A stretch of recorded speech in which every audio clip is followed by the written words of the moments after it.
Welcome to our presentation. We are Group 3 and we'll be discussing political public relations and the promotion of social media.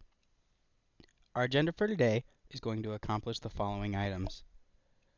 First, we're going to review the Avery and Graham article entitled Political Public Relations and the Promotion of Participatory, Transparent Government Through Social Media by overviewing social media as a whole, its history in government, the interaction theories explained by the author, and the results of the study which took place within the article. Next, we will provide our group's key takeaways, which will drive the conversation towards our next item, which will look at some positive and not so positive examples for the application of social media into local government campaigns.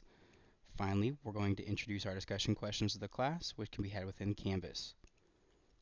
Social media is not a trend, but a new standard. The article states that as of 2011, 2/3 of adults online use social media platforms. As of 2010, 700,000 businesses had a Facebook account. These statistics are not new, but with the recent popularity of new media, these platforms are affecting the way that we communicate with everyone, not just our leaders.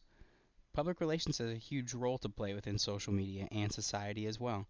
48% of a study conducted of PR practitioners states that they have used social media in their crisis plans, and the majority of public relations practitioners believe that social media is both beneficial and fosters two-way communication. So let's speak briefly about the government's relationship with social media. In 1993, Al Gore introduced the Reinventing Government Initiative to transform government operations using technology. Then, during the George W. Bush administration, the E-Government Act of 2002 was born. These two programs sought to make government more open and efficient, but neither tried to use the technology to engage citizens and let them participate. Part of the reason government has hesitated in the past to be involved with these platforms is due to differences in community, like population and demographic concerns of non-usage. The same can be said for the lack of resources that most campaign leaders have been willing to use towards intangible items like social media. The article discusses three theories that will and have shaped interaction between political leaders, their constituents, and the public at large. The first is the dialogic theory, which represents efforts by those involved in a relationship to participate in an open and honest exchange. The stakeholder theory, which attaches importance to all parties with an interest or stake in an organization. And finally, the democratic and citizen engagement theory, in which elections are important to ensure the accountability and legitimacy of government, and a strong civil society is the key to the resilience and effectiveness of a democracy. The results of the study found that the number of full-time PIOs, or public relations professionals, are correlated positively and significantly to the extent of social media use. That extent of social media use for networking grew along with the population size. The extent of social media for research varied across all population size and government types, and city government officials seemed more positive and decisive about their citizens' satisfaction of their own social media use than they were. Almost 50% indicated that citizens were at least somewhat satisfied with what they provided.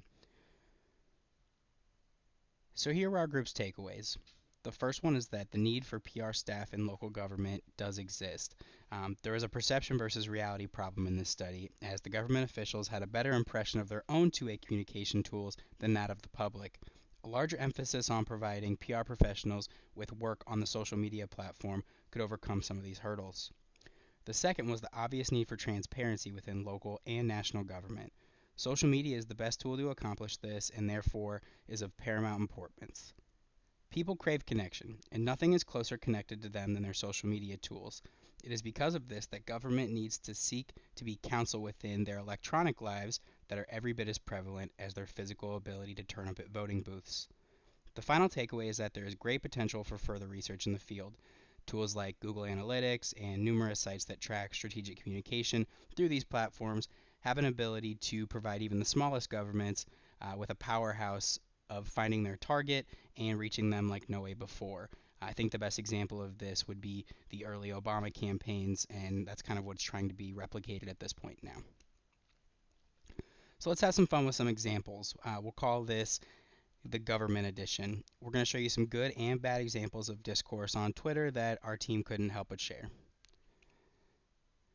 The first study is Alex Torpy. He is dubbed the social media mayor, and he hails from South Orange, New Jersey. He was elected at the age of 24, created his own YouTube channel and social media platform, which embraced engagement and two-way conversations with voters. He owns a new media company, and he attributed his election to bringing technology to government and government to people. We feel he was a great example of positive leverage. Another success story is the city of Las Vegas, Nevada. They're nominated for a Shorty Award, which awards both private and public honors within social media campaigns annually. They used Twitter to decide agendas for city hall meetings and had over 1 million positive impressions across all of their 2014 campaigns. Now, I'm not going to take the low road here and tell you what the specific oversight of this South Dakota Transportation Department's campaign to get drivers from turning away from skids in poor conditions was, but I'll simply say that a further thought out and well researched campaign may have seen some of the forthcoming mockery that came from this coming. Now it's time for you to contribute. We wanted to share with you a local government social media campaign that is drawing some attention. It's called the Good to Know campaign, and it deals with adapting to the new standards in regards to legal marijuana in the state. I encourage you to check out their website for further research, but here are some of the examples of what they're trying to accomplish. This example will be a part of the discussion on the next slide, so feel free to use this as a resource. Finally, here are the discussion questions that we would like to see your participation on within Canvas. We look forward to your responses, and once again, would like to thank you for joining us. Bye.